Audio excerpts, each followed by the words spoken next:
Albert Awol, the voice of the jungle, broadcasting on the DVC to all points unknown. If you're within the sound of my voice, you're listening to Welcome Home Podcast on the DVC.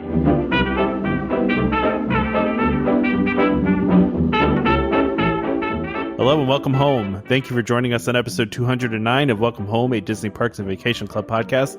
I'm Tom. I'm here with Trevor and Damon. How's it going, guys? Saturday night. It's Saturday night. We're podcasting. I don't want to ever hear anyone complain about us not like going all out, right? Like podcasting on a Saturday night is pretty dedicated. I feel like. You think so? Yeah. Oh, absolutely. I mean, is it a long weekend for you guys? Yes, for the kids, it is not for me. It is for me. Yeah, it is for me. So, all right.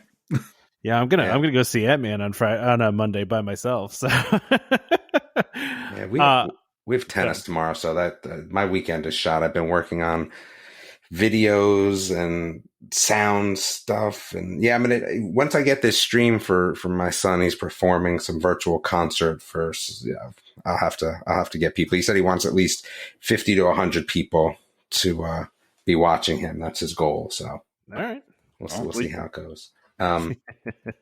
Yeah, you can obviously promote on this show, so you know. Yeah, no, that is definitely one of the benefits, and I've been just so lackadaisical in trying to get my other attic episode out because I just been doing other things. Been working on some interviews. So that new show, was it? I was talking about Kif, I think, which I've kind of. It's on Disney, right? So it's coming out March, I think. So I kind of see it as this kind of mashup between like Big City Greens and Amphibia.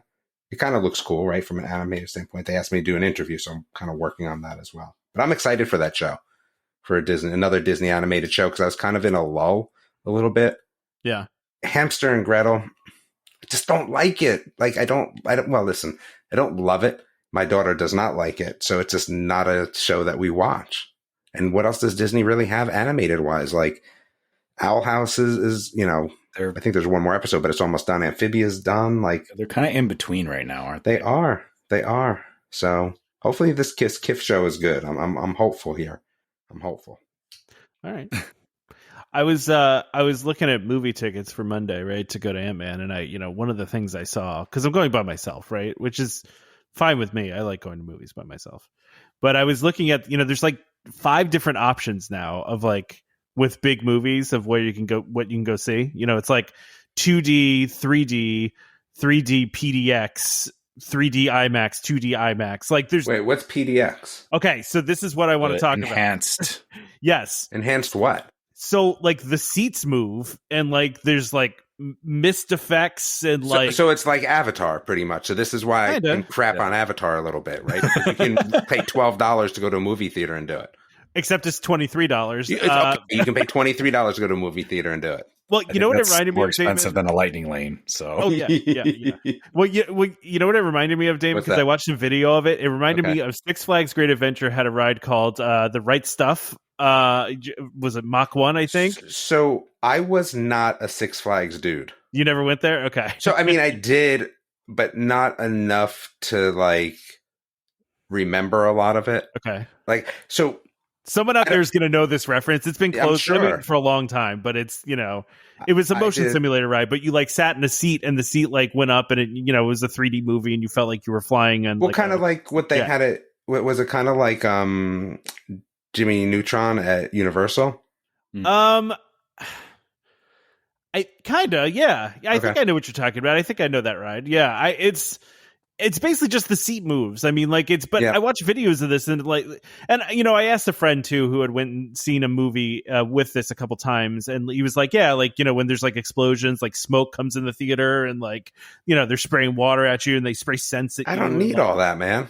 I know, but I feel like I want to try it just one time. Listen, I would agree with you. I would try it. Like me personally, I would also try it, but I don't think I need it. It's a Bug's Life, is what you're telling me. Yeah, whatever kinda, that except is. That, I mean, the seats don't really move in Bug's Life, though. Like, it's... Well, they spit air at you, so, I mean, it's good enough, I feel like, Yeah, but this thing, like, tilts, like, sideways, forwards, backwards, and goes up and down. It's a lot. I'm trying to watch a movie.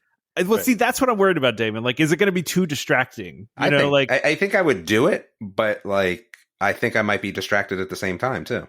Yeah, I mean, I think if I'm gonna try it, it's gonna be for like an action movie or like a Marvel movie. It probably would have been really good with like a Top Gun or something like But that. why not just do it? And then if you hate it, you just go see the movie again when it comes out at home. It's not like you're not going to have an opportunity again. Well, it's more just because it's like the ticket's like $23, which feels really excessive. You know? Yeah, but you go to Disney, which is the excessive of excessiveness. So I think that you'll be okay.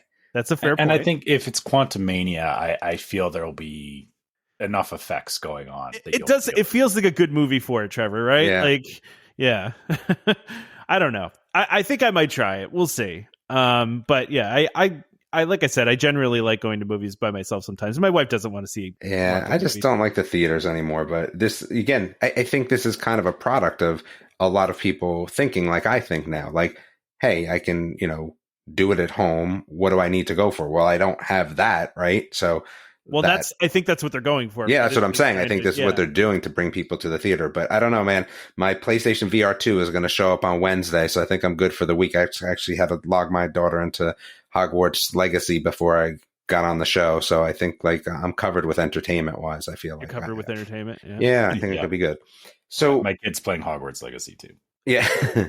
So I will just kind of an announcement for everyone. So while we love listener questions, they were really a product of COVID and people not going to the parks. It was a great way for interaction, and it allowed us to kind of talk about things that we might not necessarily talk about when there's news. So that all being said, we still would like questions. I think we're going to probably pick less of them.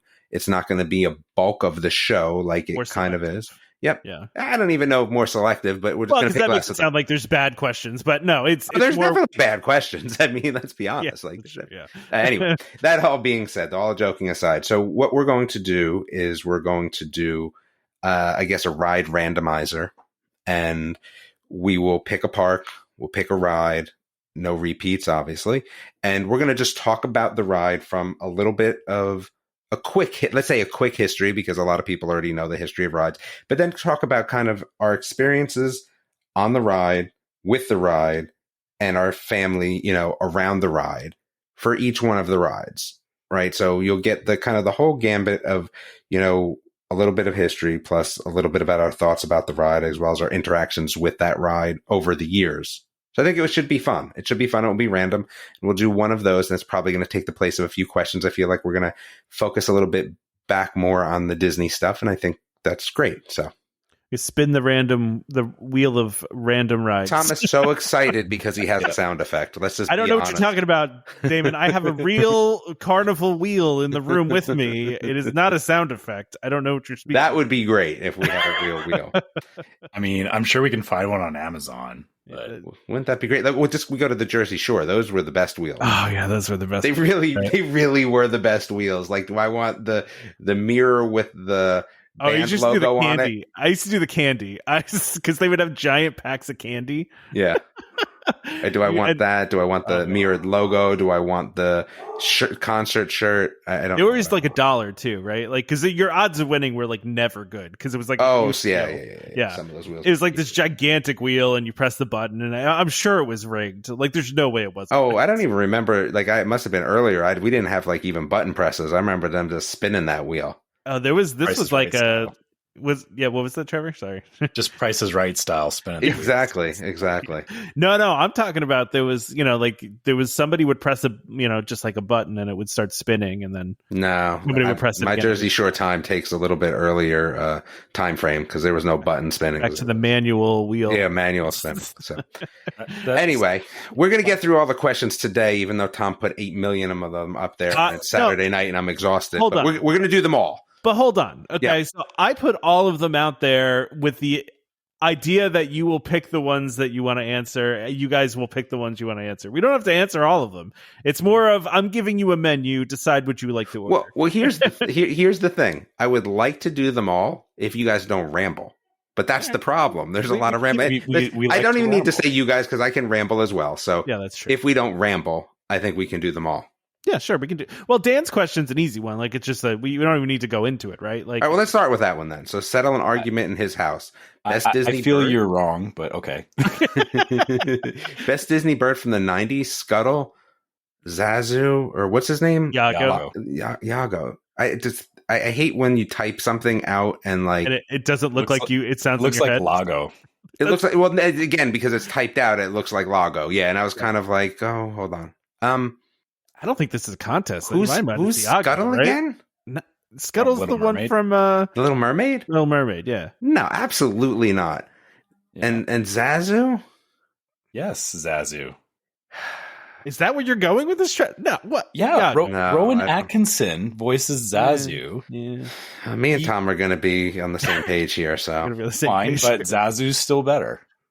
I mean, I don't even know who the voice actor was you even said. Rowan Atkinson, Mr. Bean from Mr. Bean. Yeah. Mr. Bean. Although I will have to say in the live quote unquote live action version, John Oliver did a very good job as well. So, But it's Gilbert Gottfried. Like, yeah, it's tough to be Gilbert Godfrey though. yeah, I don't know. I think maybe that could be so, and I'd be willing to jump on board with the fact that that could just be a country differentiation. Mm. Because I think if you're in the U.S., I just don't think you pass up Gilbert Gottfried. I just don't know. I think it's a sense of humor difference though too, right? Because like, Yeah, Iago's like very like in your face, yelling, kind of thing, and then Zazu's a little more like, I don't know, snide and snide, sarcastic. Yeah. yeah. All right, Yeah. so okay, we're gonna leave that one alone. We're done with that one. Okay, I like you producing the show. Just move it along. move it along. Okay. So Francisco, I like this question though. I don't like this question. So what is something you personally do to prepare for Disney vacation or any vacation? I usually stop by the bank and pick up a band of ones. That doesn't sound family oriented. I'm just sorry to say that. I think he means for like tips. I mean, I also get cash to give tips to like the bellhops. But he said a band of ones. Yeah, I don't do Like- ones. I mean, I usually do fives, but that's just But me. a band of ones, it just doesn't sound family friendly. I'm sorry. What do I do? Come on. Don't do that. But I mean, there's a band of Wow. ones. Like, You- do I pick up some cash? Yeah, I didn't know but where you not were a going lot. with that at first, but geez, man. Now It's a band of we're there. ones. We're all there then. But anyway, I would say that do I pick up some cash? I mean, I guess maybe a little bit. Yeah. But outside of that, what do I do to prepare? Like I pack, like I usually that's usually the biggest thing is trying to figure out like what I want to wear that's going to be comfortable and how much of it do I need. But that's usually it. I'm very much like a make sure that we have like sunscreen and like all that, all the basic stuff. yeah, like that stuff. Mine is the pure water filter too, because remember, I bring that Brita, or it's actually a pure. I always bring that with me, so that I always have to order a new filter for that. So that is something I do. The thing I couldn't find last time was my my charging, like my portable charger, right? Oh yes, We always bring to the parks. I couldn't find it, and then the other day I was cleaning out my office, and sure enough, it was sitting on my desk the whole time, and I nice. just like under like a piece of paper, and I was like, oh, I couldn't find that last. I have to buy a new one because I left mine on the bus. Yeah, that's At my Disney. thing, is that I'm always like USB cables and batteries and stuff. I'm double checking all that stuff before I go. Yeah, see, cash is a big one for me though too, because I never carry cash, like ever. I don't have $1 in my Tom wallet. just took away a question. I thought we were answering them all. Man, Tom. Don't call me out for deleting the question. I like that question. Now everyone's gonna have to guess what question it was that I deleted. You like that question? Okay, that's fine. Yeah, that question. All right. So let's go to the next one. So this is another good one. Do you believe they will bring back annual passes or just keep renewals and no new passes? Listen, everyone kind of knows my opinion on annual passes. I just don't think they're a good business decision for Disney in general. People can argue all they want, but I just feel like that people that don't have annual passes are going to spend more money. It is what it is. That's the way I feel. Like no arguing, doesn't matter. So I hope they don't, and I'm not sure that they will. I think the moment that demand starts to ebb, then they do. Yeah, maybe. I think is that going to happen? I don't know. I mean, they just said on their That's the earnings question. call that demand is crazy right now. Exactly. But I mean, they have said before too that they have annual passes in their back pocket. If they ever need to prop up demand, they can just roll that annual passes. And there you go. It's back. It could be 5 years out. Could honestly, be. Yeah. Like that's the thing. Everyone's like, bring them back now. No, it's busy enough. They can wait years before they bring back annual passes. Yeah, if they want to. Yeah. I mean, people aren't going to be happy about it, but You're right. But they're in no rush, and we're still going to keep coming anyway. So I mean, they may end up doing what Disneyland's doing now at some point, where they're opening them up for like a brief amount of time and selling like a certain amount of them and then shutting it down again. It should be some sort of like, what they should do is there should be like a lottery where, like, you know, when people don't renew theirs, then it goes into a lottery. It's held, you know, you put in into a wait list, and then once every, you know, month they pick randos, and that's who gets, you know, their passes. Yeah. I don't know. Seems like a lot of work though for them. Mm-hmm. It does. Let's see. I like Cody's question here. Could we do Cody's? Sure. So what is the number one thing you'd like for the Iger regime to bring back, change, or do away with? Mine is also being biased as a DVC member. Annual passes becoming. Isn't this the same question? Not though, becoming available for DVC members. I feel Cody's just saying when they want to come back. This is what we're. Oh, okay. What else do we? So he wants annual passes, which we kind of talked about a little bit. And he just said he was bummed that this was a perk. He was looking forward to becoming a member, but then COVID and no passes. See, I go with package delivery. Me package too. Delivery back to the room. That's my number one. Yeah, that is the number one thing. And we talked about that a little bit before. We did. Yeah, so I would agree with that one as well. I'm not even saying Magical Express because obviously it doesn't matter to me since I drive. It doesn't matter to me either. So I mean, maybe for, you know, Trevor. And obviously Jeremy would. You know, I've had a taste of getting like through a ride service. I don't need the Magical Express. Yes. There's plenty of other ways to get from the airport. Okay, so we talked bring back. What about change? What out there right now would you change? That's a hard question, man. I mean, because there have been some changes, but for the most part, things have mostly stayed the same. I mean, the biggest changes were Genie Plus and you know, I guess virtual queues, maybe. I mean, but those were around in the Iger years too. Yeah, I don't know, man, because a lot of stuff they've already kind of changed back, right? With the exception of Genie Plus, obviously. But I think Genie Plus does need to change. Sure. The biggest thing is, and this got me when we were there, is that you can only pick one ride per day on it, which, you know, means they're spreading you out around the park a lot more. But, you know, the particular scenario at a time, you mean, right? You said per day. No. So like if you use Genie Plus to ride Pirates of the Caribbean, you can't use it again. You can't repeat rides. Is what you're saying. Yeah. Okay. So, got it. Sorry. So they need to add a mechanism to that so that. Why though? Because I want to ride Pirates more than once in a day. But then you just got to wait in line. Yeah. No. Yeah. I mean, he doesn't want to. But I get what you're saying, but that defeats the whole purpose of Genie. I feel it does defeat it, because the whole point is they don't want everyone going to the same ride, riding it multiple times. Otherwise, the lines will be too long. Right, but I feel there should be a mechanism either that, like, you know, as well, you could pay for Lightning Lane. Can't you Lightning Lane those or no? You could, or actually, you're right. Yeah, you can't those because they're rolled into Genie Plus. Yeah. But I feel there should be a mechanism that. How about Lightning Lane? As the day goes on, they should, you know, maybe like after a certain point, you get another shot at a ride. So like before one, you can write it once, and then after one, you can write it again if you want to. Yeah, or giving like a credit system where it's like, you know, you have so many rides you can use through the day, and then you pick how you use them. So if you want to ride Haunted Mansion 10 times, you can do so, but you're not for it. Like, I feel they need to change the way it is right now because it's very restrictive. It's what if you could buy? What if you could buy a single ride Genie Plus? Meaning, like, you could say, an individual Lightning Lane. No. What I mean is, listen to what I'm saying is, let's say I only want to ride Big Thunder. So I pay $15 and then I can ride Big Thunder as many times as I want through the day, but no other ride for Lightning Lane. Just that. No, I think, listen, I get what you're saying, but the whole point of the system is to spread out and to defeat these long lines. And I think 100%. That's what they're doing. So I understand, but no, I was ideating, my friend. I don't think it's a good idea because I agree with you. It is against the whole purpose of this. By the way, I do think we missed one big thing, which was the park hopping rules, which I know a lot of people want to change, right?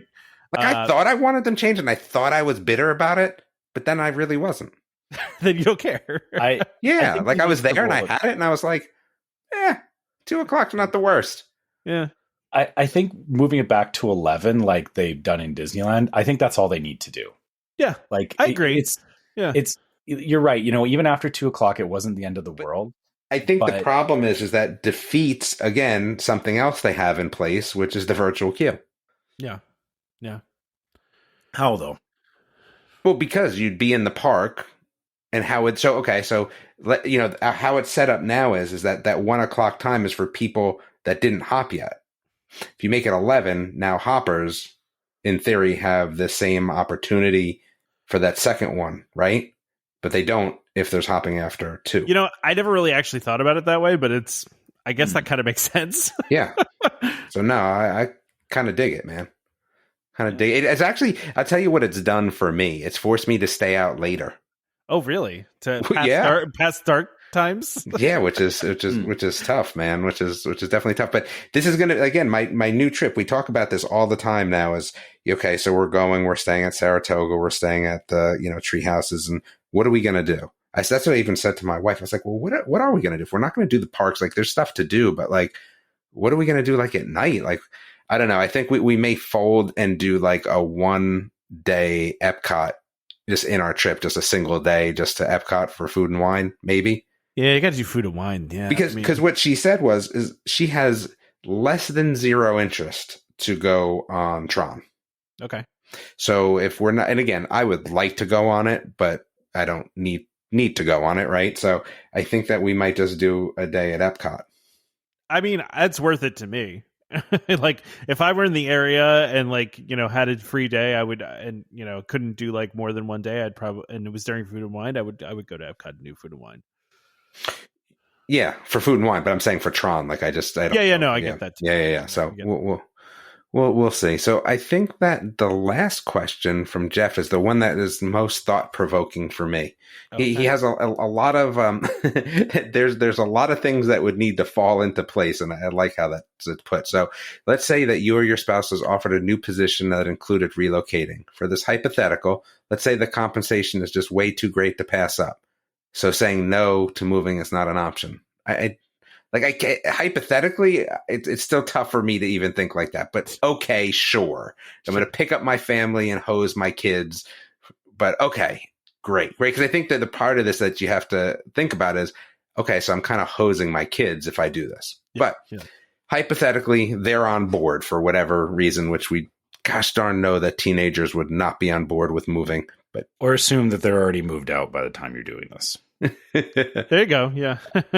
I know. Okay. So let's just say that they're already moved out at that time, but sure, that would make it even worse because then where are they versus where? But anyway, if we're going to move to Orlando, what would you do with your DVC membership? Would you sell it? Would you rent more points out? Would you use it the same as you do now? This is a great question. It is. It really is a great question. I think that I'm using it the same as I do now. Yeah, I kind of agree with that. I feel like I would keep it. I would maybe reduce my points a little bit, like not have as many points, right? But I would still use it the same way. I don't think I would sell it. Here's completely. My thing. Yeah. So currently, when my kids were younger, we went twice a year. Okay. Now we go to Disney once a year. I think for me, even being in Orlando, I would not want to go to Disney more than 4 times, let's say, because me personally, I feel like going to Disney too often, it loses a little bit of the luster for me. So I think I would continue to use mine, but maybe I should make an adjustment. It wouldn't be the same as I do now because I wouldn't have week-long trips. I would use them in shorter trips, double the amount of trips. Yeah. So 4 trips at, long weekends versus a trip for a week, at a higher end, and I think the only other thing that might happen is that maybe we would go, without the kids if we lived right there, or maybe to kind of, get our own space for a little bit. I mean, maybe that would be the difference, but I don't think I'd sell or buy more or do anything like that. Yeah.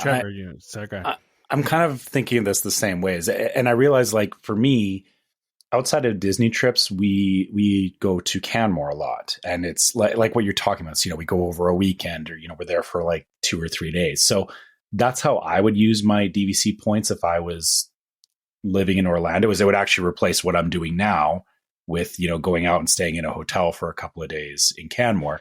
And the thing is that, like to your point, yeah, I would go more times throughout the year, but it definitely wouldn't be park days. Like I would definitely be okay with, hey, I'm just going to a hotel for 3 days. I'm staying, at the hotel, getting food at, whatever places I can get to, not having to go into a park. Yeah. And that would be I think I'd be at Disney Springs a lot more. I think that would be someplace that I would go more often than Disney itself. I think I would also use them like if people were coming to visit. Oh yeah, definitely. Oh yeah. Yeah, like I think that's when I might use my points. Hey, I'll meet you at the parks. Let's just go there, or you know what I mean, stuff like that. I think it would, if I did it, it would force me to use my points in other places. Go ahead, sorry. Yeah, so I was just going to say, so here's part of where this question falls apart a little bit, because if you're telling me that the compensation is just too great to pass up, so you're telling me I'm like filthy McDuck rich at this point, why would I sell it? I'm rich. Right. You get what I'm saying? Like that's where it falls apart a little bit. What I was going to say is like I could see myself, because we would probably, have annual passes if they were available, and we would go like on a random, Friday night or something. Yeah, I wouldn't do that for me, but I get it. No, but my wife's on your side too, because we've talked about this before, and she's like, yeah, but if we went like all the time, it would be less special. Like that, she feels the same way. Less magical, right? I think that the only way that you can pull that off is if you want to be a vlogger. Yeah, then it makes sense. Sure. Right, then I get it making sense, but then it's almost like a job. Mm-hmm. Well, yeah, and so for me, I would see myself like using my points more like to go to like Disneyland or to go to Hilton Head or to go to Alani. True. or even just interval, going wherever, using it as interval, but also the same way using it as using it as interval though as a primary.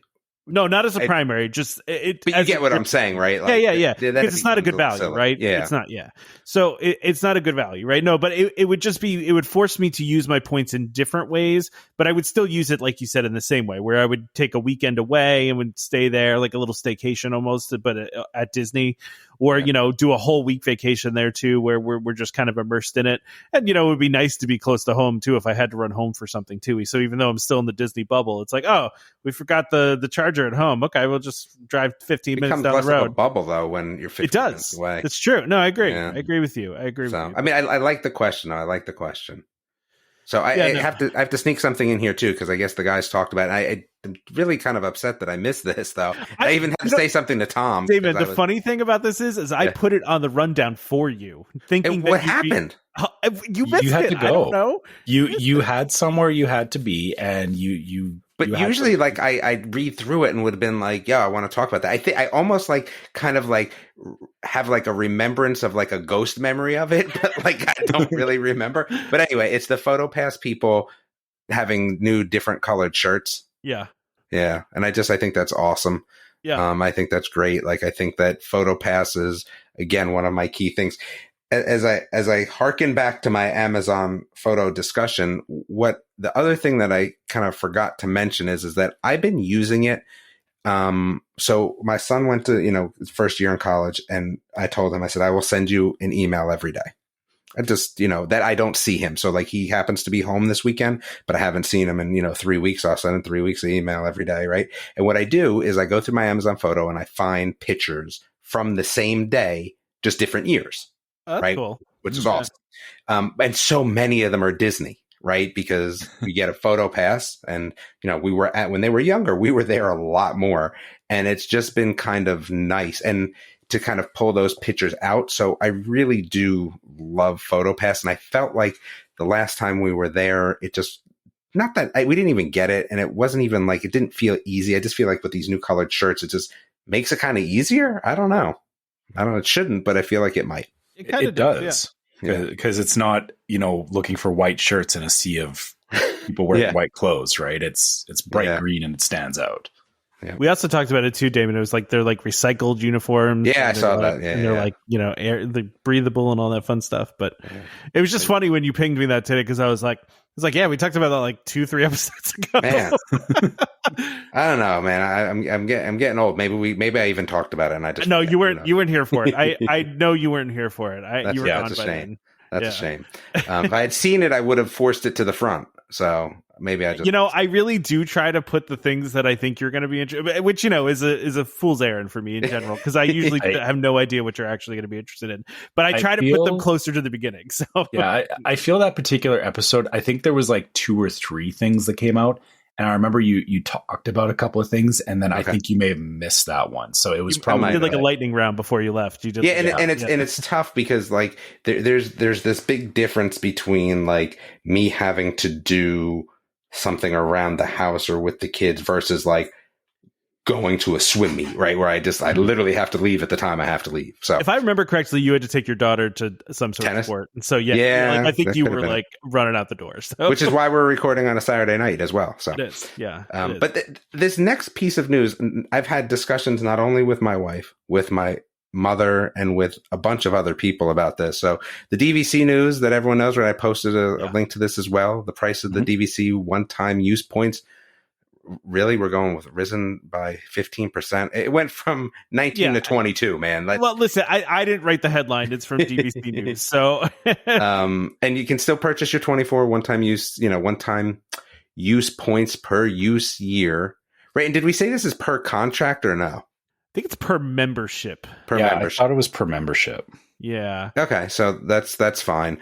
And they can use accommodation 7 months out, blah, blah, blah, blah, blah. So in 2018, it went from 17 to 19 and, it was first introduced in 2010 at 15 and now it's 22. And guess what? It's still a steal. So yeah. So my mom was asking me the same thing. So we were having this discussion because she has been going to Disney. She's been going to Hilton Head with her DVC points and inviting her friends to go with them. They get a 2-bedroom.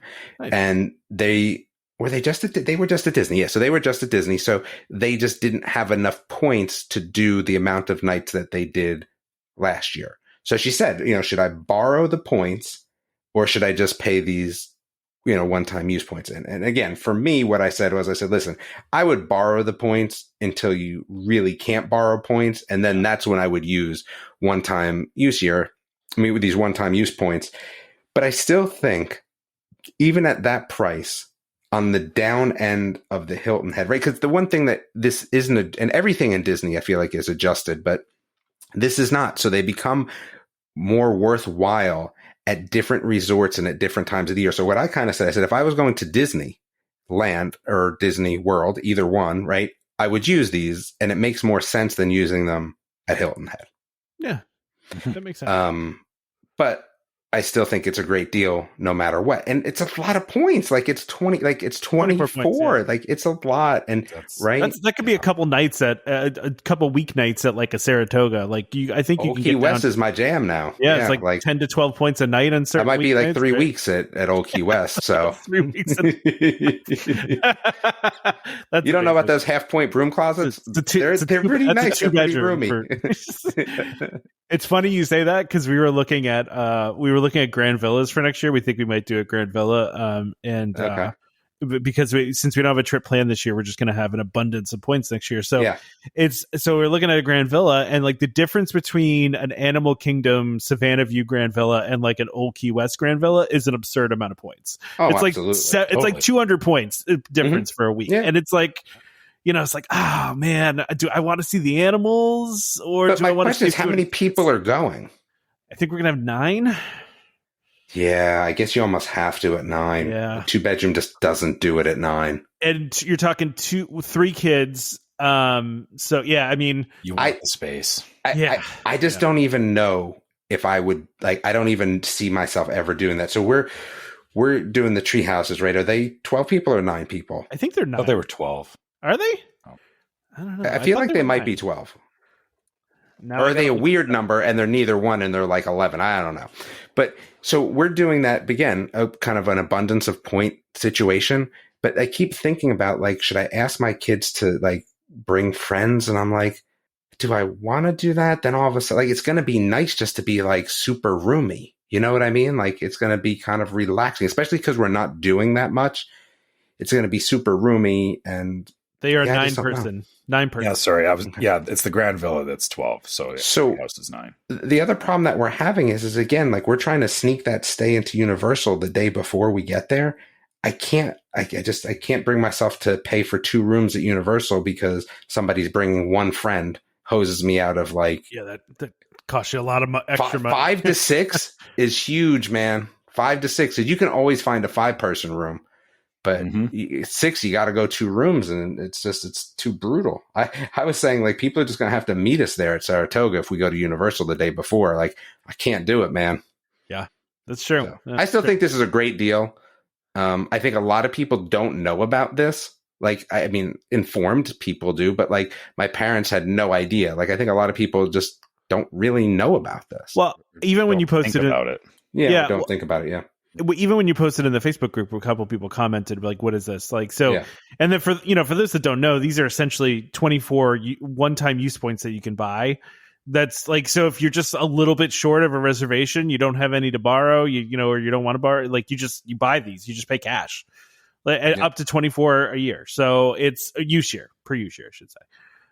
So yeah, I mean, it's great. I mean, and I agree with you. Even at $22, I mean, obviously it's risen quite a bit over the past couple of years, but yeah, I mean, 15% is not a huge increase, I guess, right? But so, I mean, it says in here that the last time they raised the price was in October 2018, up to $19. Yeah. So, once every 5 years or once every 8 years, it seems that they've kind of been moving on these. Like, this isn't like the park tickets where it's like every year they're bumping this up. It's, I think they do it once every couple of years just to normalize it with the prices Inflation. Per point. Yeah, prices per point and stuff like that. Yeah, I'm totally on board. That's fine. Yeah. Yeah, I agree. I mean, I didn't really see anybody, like, outraged about this. I mean, I think people were just like, yeah, okay, prices are going up. Nobody seemed like they were all that bad about it. So, should we do one more news item and then do the ad, or do we feel? I feel like we're halfway through this thing. I think we're probably. I mean, I looked at the rest of it, and so I'm done for now. Okay. Like, that's you're it. Out. You need to go to bed. You're tired. So. I do. We got early tennis tomorrow. This Lilo and Stitch live action, like, I'm just not a Lilo and Stitch dude, man. Yeah, I get that. That's fair. I mean, listen, it wasn't a hit when it came out. It got, like, that cult following thing. And whenever you have, like, the cult following thing, you get people on both sides of the spectrum, right? Like, that are into it and people that aren't into it. Like, I get it. See, my kid is just into Stitch. He's not like, he doesn't like, he's not into the movie. Yeah, but he likes Stitch as a character. Like, yeah, I can see alien dog thing. Yeah. So, yeah. Well, let's go ahead and do our ad, and we'll say bye to Damon because he needs to go to sleep. So, enjoy your tennis, and your sleep, I guess, right? So, all right. So the sponsor of this episode is Monera Financial. Monera, a Worlds of DVC company, is the industry leader for financing DVC resale contracts. Monera offers lending with the longest terms available at 12 years, the option of no credit check, instant approval, low down payments, and no prepayment penalties. If you're thinking of purchasing a DVC contract on the resale market, go check out their quick online quote first. You may be surprised at just how affordable joining DVC can be. Go to monerafinancial.com or call 317-245-8800, and when you speak to them, be sure to let them know that Welcome Home sent you, or select our name in the dropdown now that we've got dropdown status. So I don't know if Damon heard that part from the last episode. I think he was gone. So yeah, I think he he hadn't heard that from Derek. Yeah, we are in the dropdown. Yeah, so select us from the dropdowns, please. So yeah, we really appreciate if you would do that. So Damon talked about this a little bit, but so there's a live action Lilo and Stitch movie coming. It looks like it's a direct to Disney Plus one, which here's the thing, right? It's direct to Disney Plus now, but I'm assuming if the movie's really good that they would put it in theaters, right? That's not how that works usually. It could be. I've never seen them go back and like put something on Disney Plus and then come back and be, Oh no, I mean before it gets on Disney Plus. I mean them just deciding, oh, this isn't Disney Plus anymore. This is going to be. We're going to put this out there.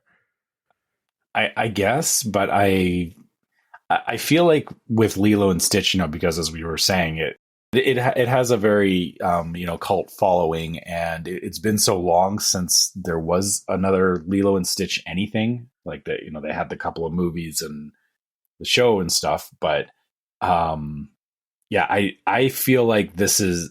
I think Disney Plus is where they test the waters on things too. Yeah, that's fair. Like they've done that with a couple of Marvel shows where it's like WandaVision, and then now they have, or like Wanda's been put into the Doctor Strange movie and all that kind of stuff, right? Like, and I get Marvel's a little different because they have like this because they plan it out like that was they were planning that for a while, But I feel like that Disney's kind of following that same model where it's like Disney Plus is a low cost investment, meaning that it's easier for them to promote it on the platform versus if they just took it and were like, oh, this is coming to theaters. That's a lot more money. Marketing costs. Yeah, the marketing cost is way bigger for theaters. Yeah. So I think this is them. If it works out, then you'll probably see a live action Lilo and Stitch sequel that would come to theaters. But I don't see them suddenly going, hey, this is going to be in theaters.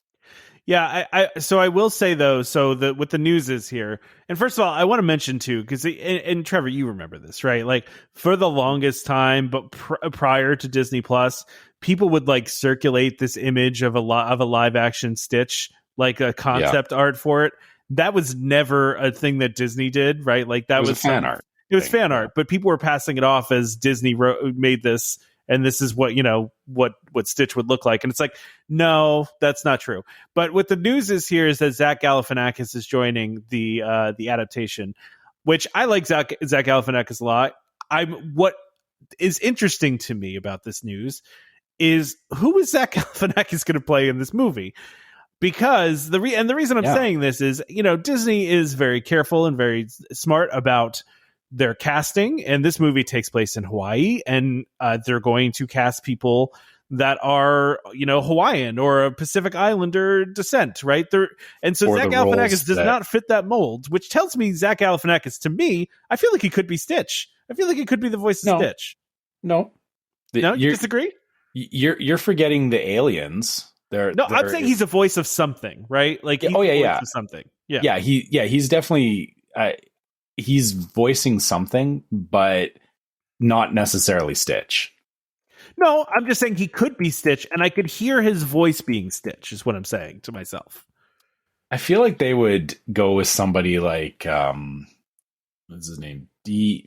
Bradley Baker? D. Bradley Baker? Yeah. Okay. Yeah. I feel like he's like the de facto, like, oh, we need a crazy character voice. And that would... But I guess he usually doesn't end up being the headliner. So, yeah, maybe they could get Zach Galifianakis to do his best Stitch impression. I mean, I could see it. I'm just saying I could see it. That's all. I'm not sold. You're not so okay. Well, no. Who do you think he could be then? I just don't think he's going to be somebody from Hawaii. That's like not unless they. I mean, they're not going to have him just be a dumb tourist in the background. Like, what would the point of that be? I think I could see him being possibly the how there's the two aliens that are chasing him down, or like the doctor alien that made the experiments. Okay, I could see that. Yeah, I could see him being that alien potentially. Okay. Yeah. I don't. I mean, I can't see where else they would put him. But the Stitch thing, I'm listening to his voice, and I'm like, yeah, I could see him doing something like that, but I just don't know. You just don't like it? You don't like it? Yeah, I don't know. It doesn't feel right to me. But I guess that's based off of previous roles that he's been in. I shouldn't assume that he will approach this role the same way he's done previous roles. So I'm going to say this right. My part. I'm going to say this right now. If they don't cast Ving Rhames in the live action version of it, considering he did the voice, of what's his name, the guy that was like the social worker guy. Yeah. Like and he is the embodiment of that character. Like, they need to cast him, right? Yeah, it's yeah. I could see that. I mean, I would think that would be amazing to not only have done the voice and then also do the live action, right? I feel if they didn't do that, he would at least have to have a cameo somewhere. Oh, he's got to be in it, right? Like somebody would have to like run into him, or like maybe whoever is the character runs into him and there's an exchange or something like that. But yeah, I mean, but why not just cast him in it, right? Like, unless, I mean, he's not too big for this, right? I mean, I think, but I mean, I guess it depends on if he wants to do it. Like, it's well, there's that too. Yeah, there's who knows like how he feels about it. Yeah. I think that's the part people forget is that, everyone goes, oh, I want them to cast, person X would be perfect for this role. And it's like, but they're not always like sitting there. Like, they're not sitting there going, oh, I never thought of this. Thank you for, giving me this role. Like, he may be like, nah, I'm busy, or, this isn't what I want to do right now. Yeah, no, that's fair. I do have to say that IMDb has Chris Sanders, who is the original voice of Stitch, listed as the voice for the new movie. So, yeah, I mean, I don't know if that's like official or if it's just one of those things that's on IMDb. They're just assuming that Stitch is, it's going to be the same voice. I mean, it's not a bad assumption. I'm just trying to, in my mind, figure out who Zach Galifianakis is going to be, because, I mean, he's a decently big star. Like, I feel like he's not going to be, small role in the movie, I wouldn't think. So, it's funny that they would mention him. Like, if he was just giving a cameo, you're right. Like, yeah, that doesn't make sense that they'd be like, hey, that, we got Zach Galifianakis for a cameo in our movie. Like, yeah. Well, and I think the other problem you have here too, right, is like, if they can't kick out Chris Sanders because he like invented the character basically. So, but like you said, is it that somebody just put this in here without verifying it? That's what I'm saying. Like, because IMDb is like that sometimes. You like, it's sometimes there's just things on there that are not necessarily true. But Chris Sanders directed the original and wrote the original and was Stitch. So unless he just doesn't want to do it anymore, I guess he can't be Stitch. I'm just trying to figure out, is like, who could Zach Galifianakis be? I just don't know. But I guess I'm betting on. It's got to be an alien. I gotta go back and look. Hold on. Maybe like the Kevin McDonald's role. Give me a sec. Okay, no, you gotta do some Googling. You put me down a rabbit hole, so you gotta wait. It's always good when we do Googling while we're. Okay, let's see. Was it Jumba? You were thinking Kevin McDonald, which I said, Kevin McDonald. Yeah, Peakley. But no, I was thinking of. Is it? Yeah. Jumba, I think, is his name, or okay, the other alien. Okay, which I mean, I could even see them doing a thing where like the alien turns into like a human form to like blend in, and it's that just Zach Galifianakis. You know what I mean? Like, right? Yeah, actually, that's a good point. Yeah, they could do it that way, where the alien is, got a cloaking thing, and it's Zach, right? Yeah, it's just like because I mean, he does look like a tourist. Like, he could pull off tourists very easily. Yeah. So, oh man, okay. By the way, I didn't put this. Speaking of like movies, I didn't put this on the rundown because I wasn't sure if you guys would be interested in this. For some reason, randomly, the Muppets put out a video of Walter and Gonzo riding Figment. Yeah, which was weird. I'm surprised you didn't put that on there. But it's I thought about it. It's so like nothing, but at the same time, kind of like, that's why I didn't put it on there. But the other thing I thought was funny is that, and I didn't see people pointing this out somehow, is that the guy that does the voice of Gonzo also does Figment. He's also the same guy. Like, and so in the video, they're kind of insinuating that, right? Like, because he's saying, oh yeah, he's a good, Gonzo's like, Figment's a good friend of mine. He goes, but we go way back, like, and saying all that. But it's Dave Goelz that does, I think that's how you say his last name, Goelz. Yeah, so I think it's Goelz. He does Gonzo, and he does like, Honeydew, and like, Dr. Bunsen Honeydew, and many characters. Yeah, like, he does a bunch of characters, but he also does Figment. So like, it just was funny to me that not really, the articles I saw on Disney sites did not pick that up for some reason. Especially since they were like, if you rewatch the video now, like you can hear him insinuating that he's making side-handed comments about like, oh, I'm riding the ride that I already did the voice for. Yeah, exactly. Yeah. And you can kind of hear some Gonzo and Figment, right? Like you can hear it there. Like, yeah, actually, you're right. I never really thought about it before, and now that I'm like playing back Figment in my head, it's like, yeah, I can see where the two intersect. And that's a funny thing, because I was like, when I watched the video, I was like, oh, is this them implying that like Figment is going to move into the world of the Muppets? Like that was where my head was going with it.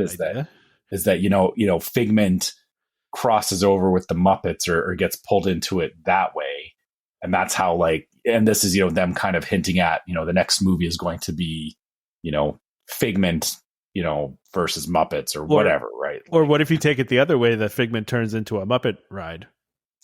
I don't see it happening. I'm just saying, I mean, it felt like a one-off kind of random thing that they decided to do, right? Like it didn't feel like they were announcing anything, but I don't know. You're right. Maybe they're hinting at something. I don't know. Yeah, it's strangely specific, especially now that you point out the voice actor connection, because I didn't pick up on that either, honestly. I was just like, oh, okay, Muppets, like there's a tie in here somewhere. But yeah, if it's the voice actor, maybe we're overthinking it, or maybe this is they're going to announce something with Figment, and it's going to be Figment alongside the like Kermit and Gonzo and whatnot, right? So yeah.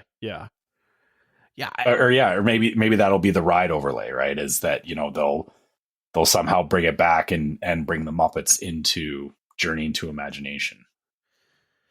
Yeah, I mean that would be cool. I don't think anybody. I mean, I don't want to say I don't think anybody would be against that, as long as you don't get rid of Figment, right? Like if you took Figment out of it, then people are gonna have a problem. Which I would have a problem, right? I feel like where my head was going with that was, having Eric Idle in the ride is okay. Like he's good, but it's the ride that he doesn't remember filming. Right. But I feel like it's definitely dated, and I feel like it may be, the Muppets have taken over the, like it'll be like the next iteration of the story. Yeah. And then it's like, and then it gives you opportunities to have, Kermit and, other people in, at different points in the ride instead of Eric Idle interacting with Figment, which is it's not like it's a little disappointing, unfortunately. I agree with you. I just thought it was funny that and listen, it's just a random thing that I happen to know that it's the same voice, right? Like it's just random, right? So while I was watching this, I'm just like, oh, this is funny. Like how he's saying these things, where he's just like, yeah, me and Figment go way back. I've known him a long time. He's a good buddy. Like it just, kind of funny how he was, how they, I don't know if they wrote anything or if they just like improv it, right? Because so much of the puppeteering stuff they do is like improv. It almost felt good. Sorry, it's typical fourth wall breaking with the Muppets. Exactly, for the Muppets.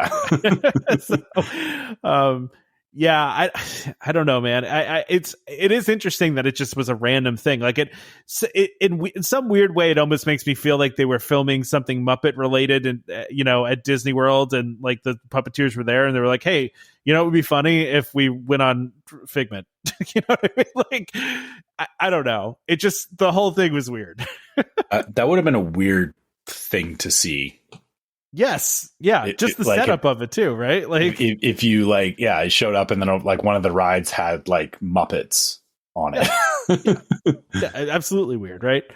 Also listen, kids, turn off the show right now. Cover your ears. Put your hands over your ears. Also, just like the weirdness of the puppeteers being just like squished in the I'm just thinking of how they're fitting in the ride vehicle. You know what I mean? Like, yeah. I guess that it's a pretty deep footwell, right? I mean, so they're probably used to being in tiny spaces like that, right? But I mean, a guy like Dave Goelz, man, I just pulled him up. He's in his 70s, man. He's like, there's two of them. Well, is it still Dave Goelz doing Gonzo, or is there? Yeah, he's still doing Gonzo. He still does Gonzo. Yeah, he's still Gonzo. Yeah, that's impressive. It really is impressive considering, man. So, yeah, because he's been doing it since I just pulled it up. He's been doing it since '76. It's incredible, Yeah, so I mean, and he's a puppeteer, so I mean, I'm assuming he's puppeteering it and then voicing it live and all that stuff. So, yeah, I don't know who does Walter though. I will say I don't know who does Walter. But okay, this is another rabbit hole we're going to go down if we're not careful. Why don't we get through some of these other things? Because we kind of started on Lilo. Can we just talk Muppets forever? What are you talking about? Yeah, okay. Maybe when we start doing random ride selections, we'll have a whole discussion about Muppets. Oh man, can we? That'd be great. Okay, let's change gears. Still in Epcot because we were talking about Figment, but you have on here Akoya Pearls reopens in the Japan Pavilion after it's been closed for 3 years, which I didn't even realize it's been that long. Yeah, it closed in the pandemic and never reopened until now. So which, I have to say it was one of my favorite things in any of the pavilions, just to stand there and watch, because it was like a whole show. Yeah, it's entertaining, right? Like even if you don't buy a pearl yourself, just kind of watching them go through the show of it, and doing their little bit of teaching you how to count to 3 in Japanese and stuff like that, right? Like that the whole thing that they do around it was always like so much fun to watch. Yeah. So I'm glad this is back. I mean, it just makes me happy when like these things that have been gone are just trickling back in again. You know what I mean? I wish they all came back at once, but that's unrealistic, right? Like, but they're all coming back little by little, and stuff like this is, part of the, I don't want to say part of the magic of Disney, because that just sounds such like a corny thing to say, but it is to me. You know what I mean? Like, it's familiar, right? Yeah, and it's and yeah, to your point, like things like this, I remember, this where this is, it's in Mitsukoshi, which is the store in the Japan Pavilion. I remember, being there in November and walking by it, and because the whole setup for it was still there, and it was kind of like you see it and you're just kind of like, oh, like you don't stop and like mope about it, but it's just kind of like that. Oh, that thing's gone. Yeah, I remember this thing, right? And so when they bring it back, like you said, it's great when these things come back, because it, you kind of, you wonder if these things are gonna die and never be seen again.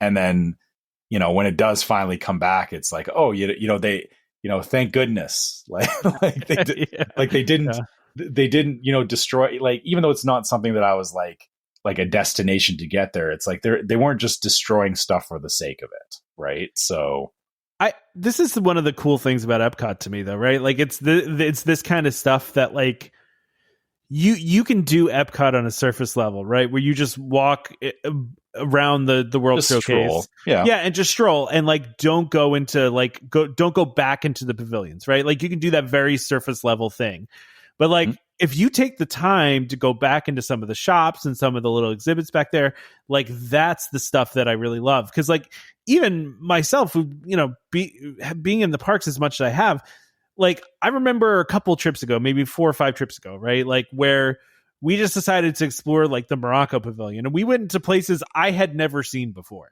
Like, and I've been to Epcot like so many times, and I've never wandered back into like the back parts of the Morocco Pavilion. But it's the same thing with this. Like if you don't wander back into the Japan Pavilion, you just don't see this stuff, right? Like if you're just walking around the World Showcase, you can miss all this, Right.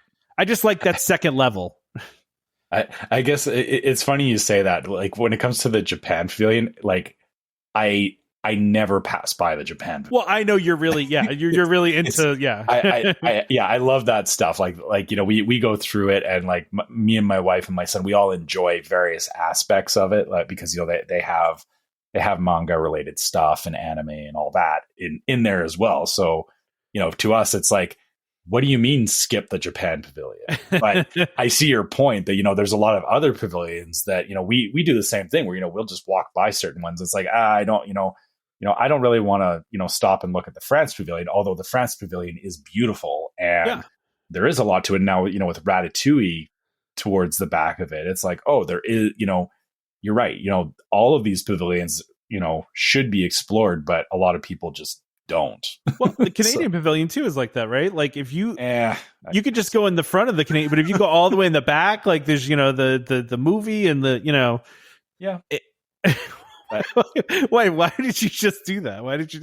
I mean, listen. I'll also say I live in Canada. Why would I go to the Canada Pavilion? Well, okay, but I live in the United States, so like, why would I go to the American Pavilion? But I will say though, question. I have been so many times people said to me, "It's like, oh, you need to go to the show. What is it? American Adventure? I forget what the show is. I don't know why I can't think of the name at the moment. But like, if I remember, we never did that show. We just always skipped it. And then the one time we did it, I was like, wow, this is amazing. How is no one going to this? Like, just like how the sets like work in that show. And like, it's a really cool show. But yeah, I understand what you're saying. I get it. But I'm just, all of these pavilions have this really interesting charm to them where like, if you can do things on a surface level, although, it's funny because I think the one that everybody explores is like Mexico, right? Like everyone's gone into Mexico, right? Like, and like what you see is what you get with Mexico pretty much, right? So like, I'm trying to think, some others are like that too, but like there are others that go pretty far back and like, have some really interesting areas. Yeah, Norway. Yeah, absolutely. Actually, that's an interesting one too, because of the fact that like there's that little museum building in it that a lot of people just walk by. Like it can be busy like in and around Norway, and you walk in there and there's nobody in there because people don't even know you can go in there. And like some of the stuff, like like they'll have stuff like from Frozen in there, like showing off like the costumes and stuff. But then there's also like, additional information about Norway, right? Or saying, how the costumes from Frozen were inspired by Norway and stuff. Yeah, by actual Nordic, like yeah. So you're right. It's funny. Like things like this, it doesn't seem like a big deal until it's not there, right? Like any of these pavilions, back to talking about the picking a pearl in Japan, any of these pavilions, if you took just one thing out of the pavilion that people are just used to being there, it doesn't feel right. Like you would miss it. No, absolutely. 100%. So glad that that's back now. Yeah. All right. Next on here, you have the Oswald the Lucky Rabbit collection.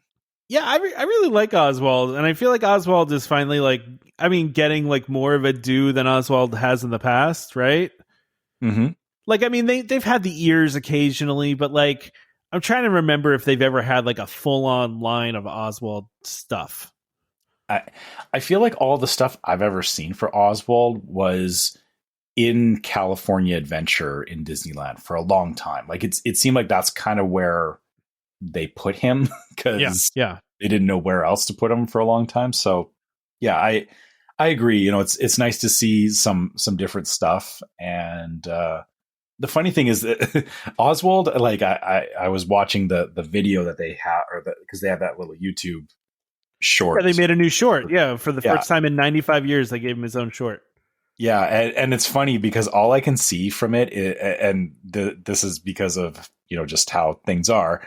There's a game called Cuphead that is done. In the same style, and I'm just like, oh, this looks like a Cuphead spinoff, which is very like it's so wrong because Cuphead was deliberately ripping off old style cartoons. But it's just funny in my head that I can't split away the fact that hey, this is actually way older than anything else in Disney terms too. Like Oswald wasn't pre Mickey Mouse.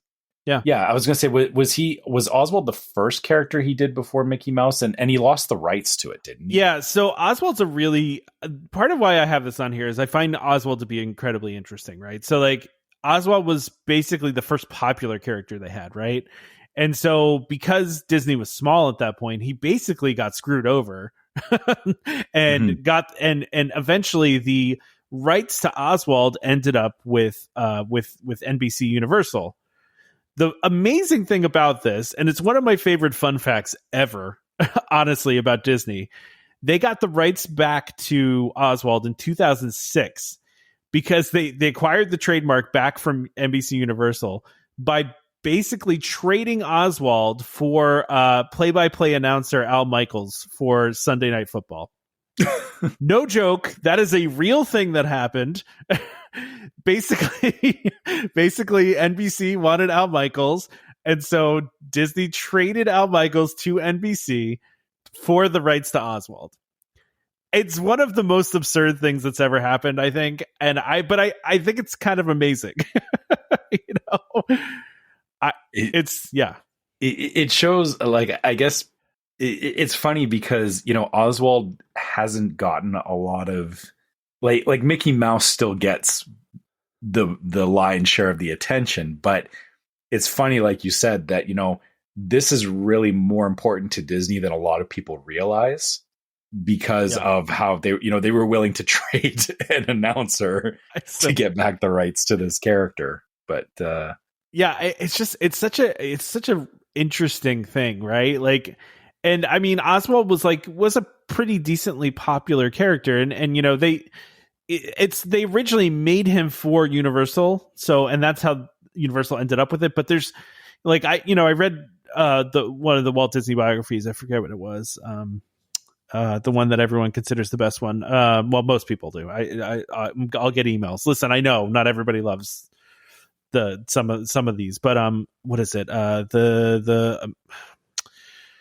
gosh, it's like Walt Disney, the something American. I don't know. I wish I could remember what it is, but I read that book, right? Wait a minute. What's that? I'll find it. Yeah. So part of reading that book, they go into the really small details of what happened there, and really, there's a lot of weird stuff that ends up where he gets owned by Universal and basically kind of kills Disney, right? Like, he kills Walt Disney. Like, they had nothing, after that. So once Oswald was gone, Walt was about to go out of business, and it forced him to create Mickey Mouse. So really, losing Oswald is what brought us Mickey, which is, another really interesting thing about Oswald to me. So also that he's been voiced by a ton of people over the years. Mickey Rooney at one point voiced Oswald. Mel Blanc. I mean, that's so weird. I know, dude. It's real. I mean, he's had a lot of voices over the years. So, I mean, it's so interesting though, because like I said, Oswald was first, obviously, but if Oswald didn't get taken away, then we wouldn't have what we have. So yeah. So if you're interested in a bit of Disney history, make sure you go check out the Disney 100 Oswald collection, because it has, this is pre-Mickey Mouse stuff, folks. Whether you realize it or not. So, I do love that they created a new short for him. I think that's pretty cool. Yeah, I hope that means. I think it would be cool if they did more of those old-fashioned shorts. Just bring that. Not forever, but bring back that kind of stuff again, because it's kind of neat. It's kind of neat to see what a modern take on it is. Right? Yeah. And was the biography you were talking about, was it the Triumph of the American Imagination? That's the one. That's the one. Yeah. That is a really good Walt Disney biography. I will say it is very heavy on details, right? And there are a lot of, they name every single person that's involved with him. And, really it can get confusing if you don't have a good memory. I do not, I don't have a good memory, and I forget names all the time. And so for me, I was like, wait, who's that guy again? I don't even remember you mentioning that while I was reading it, So, obviously there's people that are the main players, right? But there's also just a lot of other people that were involved, and, really interesting stuff. So anyway, but yeah, I just think like I said, I think it's cool that they're giving Oswald some love, and really, really interesting how Oswald has been kind of different throughout the years. So, speaking of throwbacks, wait, now I'm interrupting your really nice transition. I was just going to say this was an Iger move. I just want to throw that out there. I think this is one of Iger's first moves, was to make this trade to get him back. So, yeah, that sounds right, because it kind of falls in line with how he started ramping up Marvel and Star Wars and everything back in like 2006, right? Yeah, this is 2006. Yeah. So yeah. Anyway, but anyway, yeah. Speaking of throwbacks, so Disneyland has brought 2 more themed nights to the Disneyland Resort this spring, which these are Disney After Dark events, which happen. They close the park early, and they're themed nights. So they have Star Wars night and Throwback night, and I am really interested in Throwback night. Yeah. So what are they doing for Throwback night? What is that? Just they're doing like? Well, let's see here. Throwback night. This is, by the way, this is April 18th and April 20th this year. So, and this basically says flashback fashions. Here we go. Okay. 50s and 60s. 50s and 60s is what they're doing. Yeah. So this will take a trip down memory lane with Disney's classic past with music and entertainment that pay tribute to the first decade of the Disneyland park. So this is going to be like old school Disney, which I don't think a lot of people realize what that really means. There was a lot of cool stuff that was going on back when Disneyland first opened, like a lot of live music. They would have bands playing and stuff like that in Tomorrowland. I remember watching videos of it. I thought it was the coolest thing that like how they did that. And they also had Radio Disney back in the day, which they had it they were broadcasting in the park, and you could listen to Radio Disney, which nowadays doesn't seem like a big deal because of the internet, but it's kind of a big thing. Yeah, I mean, this is saying too that they're going to do like Fantasy in the Sky, which is a nighttime spectacular giving a nod to the same name fireworks display that first illuminated the night at Disneyland Park in 1957. Mm-hmm. They're going to do snacks from 1955, which is kind of cool. I love that idea, right? They're going to have backdrops of old attractions that you can take pictures in front of. The Skyway and Autopia are specifically listed, which, I've ridden both of those things. I really want to go to this. Yeah. It's a cool idea. I like it. It's a really interesting idea, I feel like they could do this at Disney World too, and do some really cool stuff with it too. Obviously, it would be more 70s, 80s themed, but Yeah, but I feel just having that throwback is I would really be keep an eye on, people will be posting videos and stuff of it. I think this will be, usually I don't go hunting for stuff like this, like to watch videos of people like going to these after hours event. This one in particular, I'm going to go looking for. I do feel like interesting to me. I do feel like people are going to treat this almost like a Dapper Day too, where they're going to people are definitely going to dress in older stuff, in like 50s, 60s outfits. Yeah, it's Dapper Days cranked up to 11. That's really what it is. Yeah, I mean, yeah. That's what I would wear. I dress like a Dapper Dan. Yeah, because usually people will show up to Dapper Days like it's a thing, but Disney's done stuff around in the past, but having it like an entire like night dedicated to it, and I think that would be so cool just to see like how the stuff that they had, the snacks, the music, all that kind of stuff is just it's exciting. Like I love the idea of original Disneyland, even though I know Disneyland is way better now than it was back then.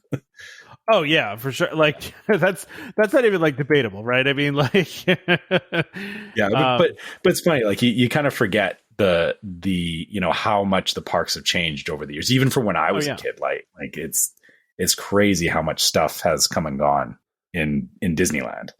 That'd be cool if they could do like some sort of like the original Dorito, I don't know if everybody knows this fun fact though too. The Doritos, the Doritos were invented at Disneyland, right? And so, like, wouldn't that be cool if they could do like maybe like an old school version of them, like what they originally sold at the time?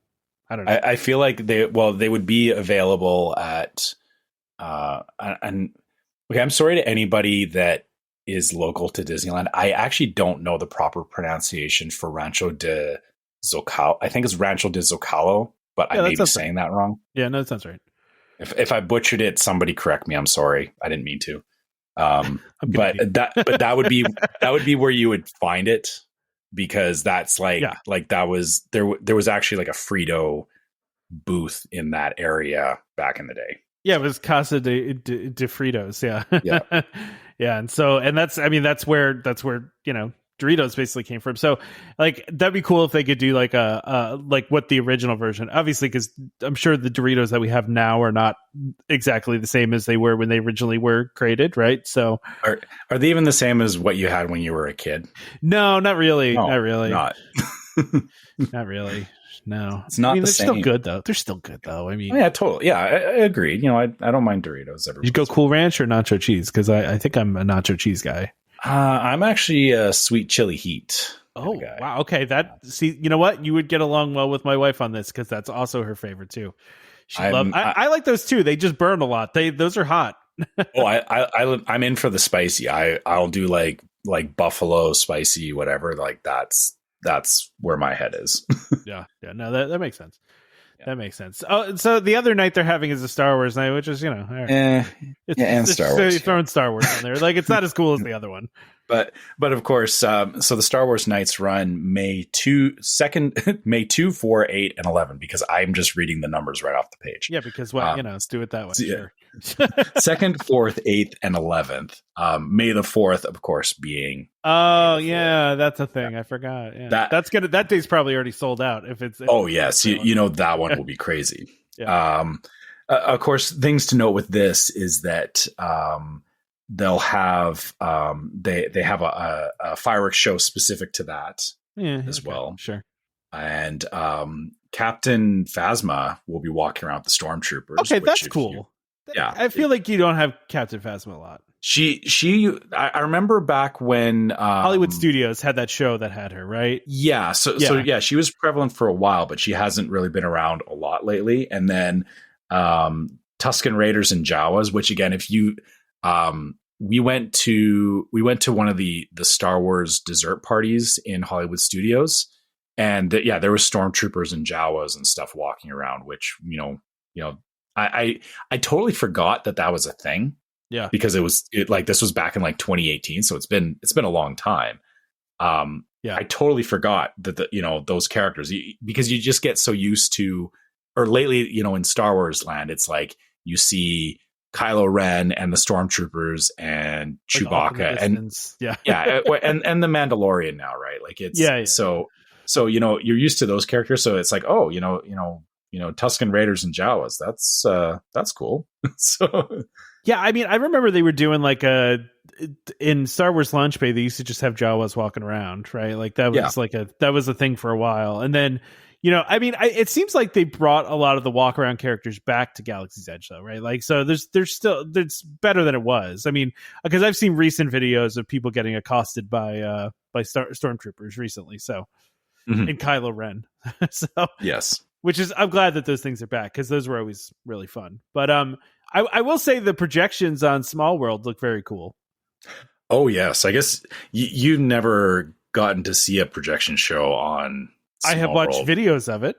Yeah, it is something to behold for sure. Yeah. It's pretty cool how they. I mean, it's like how they do it on the castle, right? It's all mapped to the surface and everything. But Small World being Small World, it's always cool, and they do light shows on it. Like yeah, for sure. So yeah. All right. Well, that's all I got for this. I don't know about you. I mean, was there any other Disney thing that happened? I don't think I have anything else. I was gonna bring up the whole Tron preview thing, but considering it sold out so fast, it seems like it's like, why should we talk about that? Like, it's already gone. Yeah, I mean, the whole, like, I mean, there was the DVC member preview and the annual pass holder preview and all that, which I guess we knew this was going to be coming, but I guess, okay, let me ask you this. Do you feel they're kind of overdoing it with the previews? Here's the thing, Trevor. All right. Okay. So here's what I'm saying about Tron. And they do this a lot, right? I think Tron was probably could have opened like 2 months ago, right? Like, it seemed pretty done. And they probably could have sped up and finished all the other finishing work, right? But Disney being Disney, and they do this, right? Because Ratatouille was the same. Ratatouille sat finished for months, right? they want to time their opening the right way, right? So they're opening Tron right after the 50th anniversary ends because they want to keep the momentum going, right? Which they're smart. They know how to do these things. So for me, I see them doing a lot of them to kill time. Like, right. That's what I'm thinking that they're doing, because I do think they could have opened this up a while ago. And I just think that they set the opening date the way they did very specifically to basically start immediately after the 50th anniversary is done. And they did that, like I said, to keep the momentum going, but they're not just going to leave it completely closed until then. So why not do a bunch of previews that are free that people will like and will build hype, I guess. But I guess my argument to that is there is a cost investment in doing the previews. Oh, sure. Yeah. Right. Because it's not free. Like somebody's paying for it. There is operating costs. There's, paying cast members but to be there for it, which I guess, they need to maybe be there they're anyway. using. Yeah. Maybe they're using this as their training opportunity. It's training. So that the cast members can get used to it before they open the floodgates. So, but I guess that's I would fair. argue, though, Trevor, whatever it's costing them money wise, they're probably getting more of a benefit from the social media that they're getting, like the exposure that they're getting for the ride, right? Because like I've seen videos all over social media of people riding this, right? So like, I feel like, yes, it costs that, but then they are measuring their publicity with these social media hits, right? Like, so I think that's part of it too, because, all of the big Disney influencer people have all been already, right? Like they already, like they either know somebody or Disney got them there. And so they're posting about it. Like, what's that guy, Paging Mr. Morrow, that guy? Yeah. Like I saw that he did it, right? Like I saw there's a bunch of other people, right? All the normal vloggers of course. Yeah. The big vloggers, right? So, in my mind, I think if it costs them anything, they're seeing it as training, right? Like there's dress rehearsal, right? So they can work out some kinks for the ride too. And also, just the cast members. But I also think it's just huge for them to build hype and to build that social media, kind of machine. So that's fair, but I guess my question was leading to, do you think that they're overdoing it? Because I guess for me, probably. It's hype. I have a threshold for hype, and when it passes a certain point, I very quickly flip from oh, this is cool, or I'm interested, to I don't care about this anymore. That's fair. And I think the weird thing about Tron, or the interesting thing about Tron, is that it's been under construction for so long now. It's been dragged out, really. Yeah, it's almost like they needed to restart it, though. You know what I mean? Like they needed to restart the hype around it. Because it's like, yes, we're paying attention all the time, but is the average Disney person paying attention all the time? Probably not, right? Yeah. And since it's been going on I think it would have been full now, either way. Yeah, no, listen, you're right. They're probably going to be successful with it no matter what, right? But I don't know. I get what you're saying. I honestly think it's killing time. I think it's them killing time. That's okay. That's just what I feel about it. Because listen, the timing is pretty obvious. With the 50th anniversary stuff, it's just like, okay, they're ending one thing, starting another. Like, and they obviously the ride's in working condition and the area is ready to go, right? So like, hey, why not just open it? Right? Like, and they've been testing it for how long now? I mean, how long were we talking about them testing it with the ride on the track and everything? Oh yeah. That's been going on since October. Like you and I both were seeing testing when we were there on our trips. It's been forever, right? And I know they just like finalized the lighting stuff with like the canopy and all that stuff, but like, I just think they probably could have opened it months ago. They just didn't feel like they needed to. It's the same thing they did with Ratatouille. They held Ratatouille until it was a good time for them to do it. And I mean, listen, Ratatouille's not on the level of what Tron is going to be, right? Like Tron's a whole different beast, right? Like, and I'm not going to say Ratatouille's not like an e-ticket ride, but Tron's way more of an e-ticket ride than Ratatouille is, Yeah. So I don't know.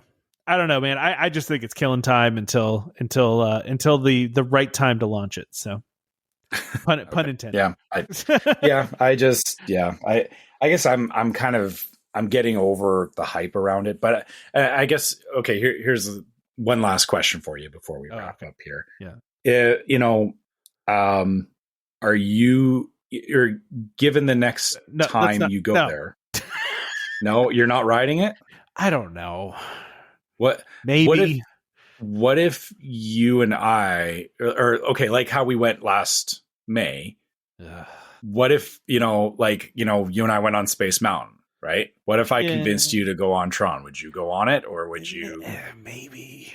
Here's the thing about Tron that's interesting, right? So, like, technically, I believe Test Track is faster than Tron, right? I think Tron goes 60. Test Track goes, 65, right? Mm-hmm. I've been on Test Track many times, right? So, like, it's not even really the speed, I guess. I mean, I bet Tron probably gets from 0 to 60 much faster than the Test Track does. Have you been on Rock and Roller Coaster? I have not. No. Oh, okay. That is not really my jam. Like, yeah, that's not really.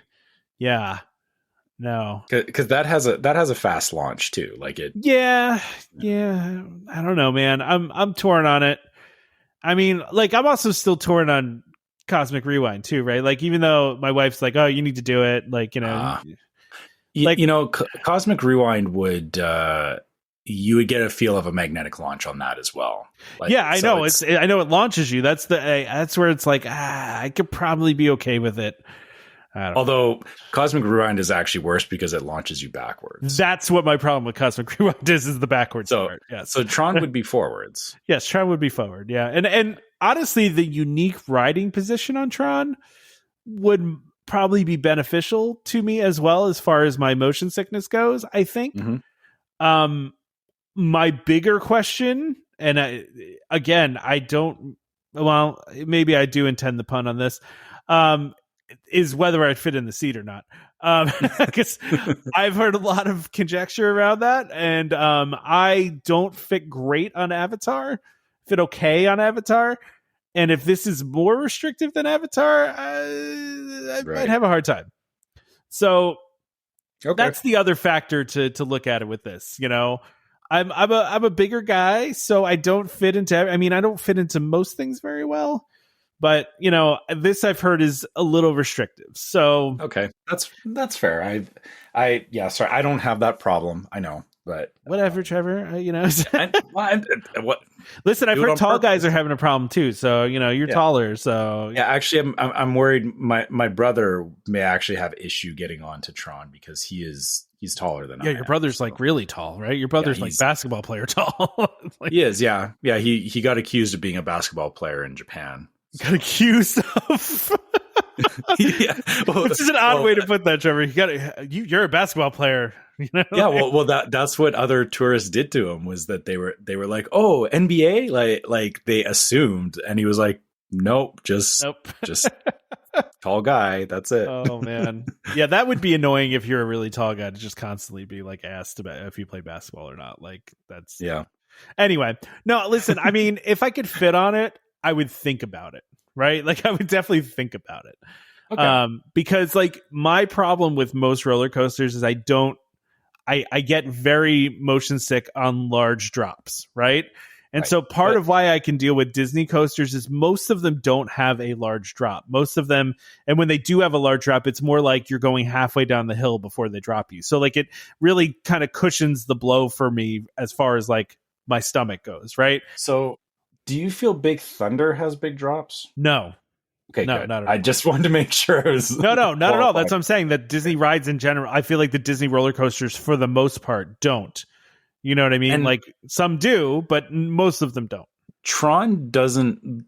From what I remember, I've only watched the videos of the Shanghai one. I haven't looked at anything. I believe they're exactly the same. I don't think there's. Yeah. So assuming that, I don't think there is any That's where there's I don't think there's huge drops in it. I think you're right. Yeah. It's a lot of like big sweeping turns and like some hills and whatnot, but it's not. There's no like vertical fast straight down. Yeah. I'd probably be fine, right? Like, I mean, I go on pretty much. Well, I go on most of the roller coasters at Disney. The only ones I don't do are like Everest, again backwards. and Rock and Roller Coaster. Well, that one actually has a drop too.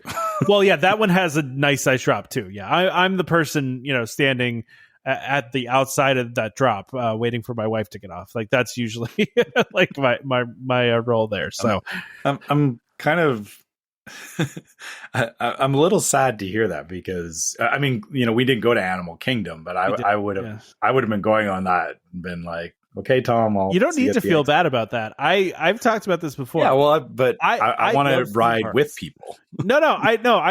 I love, like, see, my wife feels bad about this too, right? Because she just doesn't like leaving me, behind while she goes on something. And it's like, no, like, don't feel bad about that because I like being a spectator, right? Like, I enjoy going to theme parks because I enjoy the atmosphere. I enjoy, watching people scream on roller coasters. Like, that is something enjoyable to me, even if I'm not on it, right? So for me, like, it doesn't bother me not to go on things, right? Like I'll stand there and watch people, go down that hill a million times, and it's just, it's entertaining to me. So I mean, I just, like I said, I just like the environment of theme parks. So yeah, so it's like, I know people always have like an issue with that. It's like, oh well, I want you to just sit here doing nothing. It's like, no, I'm good. Just go have fun. But I guess I'm in the same boat as your wife because I do the same thing with my wife because she's like you, that she doesn't do certain rides. And I always do feel bad because it's like, well, we're going to go and have fun on this ride and you're going to sit here and wait. But yeah, I get what you're saying is, she always finds stuff to do though, right? Like and she's not like she doesn't enjoy herself. She does. I mean, True. Yeah. Yeah, you're right. It's just, yeah. I get it though. I get it. Yeah. But so okay, anyway, no, let's wrap this up. I was just curious because, I don't know, if we end up back there again, I would like to ride Tron, but I guess if you don't want to, that's entirely up to you. Again, I'll just stand underneath that canopy and watch. Like I'm good. I'm really good. Okay.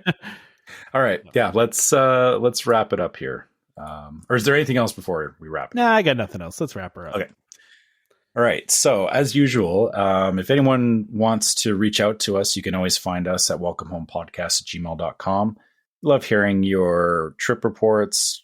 You guys share great questions with us, and just generally great to interact with our listeners.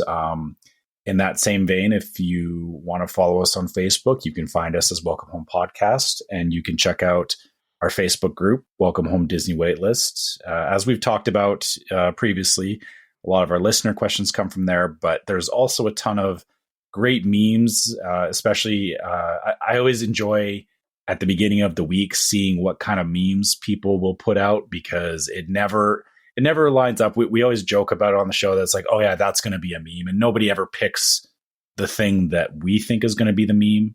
It's always very creative. So. I really enjoyed the Derek the Rofer Reaper one. That one was really good. From last week's.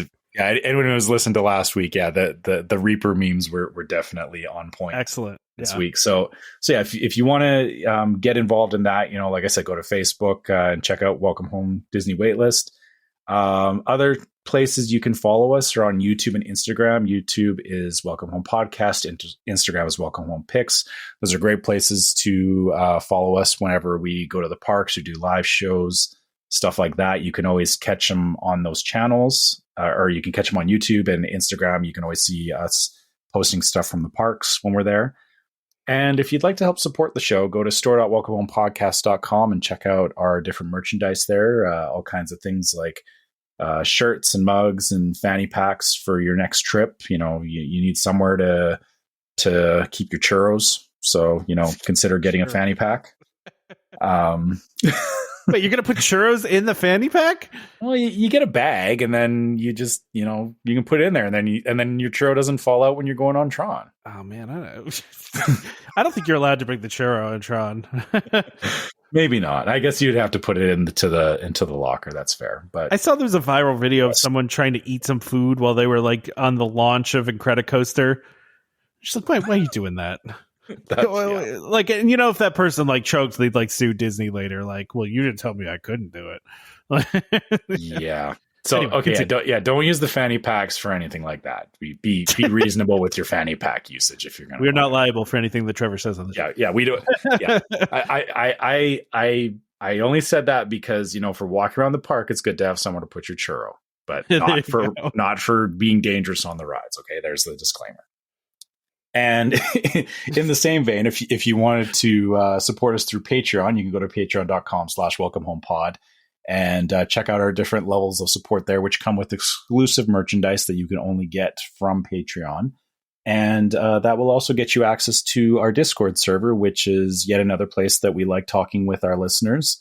Again, we have great conversations on Discord that, some of the same people from the Facebook group, but there's just different conversations going on back and forth between those platforms. So if any of that interests you, please go check it out. And, anything that you use or any money that you put towards those, just help support the podcast. It helps us do things like meetups, doing shirts, which we're planning to do more here in the future and stuff like that. So it's all appreciated to help us keep doing what we're doing here. Cause it's something that we didn't plan to become as big as it is, but we're grateful that it is. So,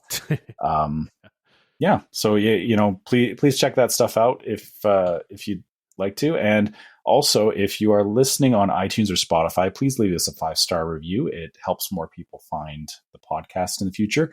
And on iTunes, if you want to leave us a review, those are always interesting. We like hearing people's feedback, and sometimes people post some interesting things. I don't know if there's any new ones this week. So I don't have a new one this week, but I did want to do a shout out to somebody from the group. So okay, I wanted to shout out to Justin, who said in the group, I just discovered the podcast a week ago, just catching up, and then said, love the podcast, glad I found y'all. So I just wanted to throw that out there. So shout out to Justin, who just found us a week ago and is catching up on all. I don't know if you're starting all the way from the beginning or where you're starting. The beginning, you're going to be listening to a lot of hours of us speaking. So 200 plus hours of 200 plus episodes, which is probably over. Because we go long, man. So we used to do 2 hours every 2 weeks, but we're at if we're at 200. It's a lot. It's a lot of minutes. So I don't know where he's starting. To see how many hours we've actually put into this. It's a lot. But I don't know where he's starting, but I just wanted to give a shout out. Thanks for finding us. Thanks for listening. And thanks for writing into the group. Thank you, Justin. So don't forget to subscribe to Welcome Home Podcast so you can be reminded every time we release a new episode. You can find us on Apple Podcasts, Google Podcasts, Amazon Music, TuneIn, Stitcher, Spotify, just about any podcast app out there. You can find us. Just search for Welcome Home. Obviously look for the one that's Disney and DVC. Just a reminder to our listeners, Welcome Home Podcast is for entertainment only. We are not employed by the Walt Disney Company, and as such, all opinions we express in this show are our own. So please consult a DVC cast member or Disney cast member for more information about anything we talked about today. A huge thank you, as always, to our sponsor of this episode, Monera Financial, and of course, World of DVC for continuing to sponsor the show and support us. So please check out World of DVC for all of your DVC needs. Join us next time for more Disney Parks discussion. Of course, more DVC talk. We hope to see you all real soon. This is Skipper Albert Awol, the voice of the jungle, signing off from Welcome Home Podcast on the DVC. Do a huddle when we hit a chair. How she can cuddle is no man's affair. I looked around from pole to pole, found her in a sugar bowl.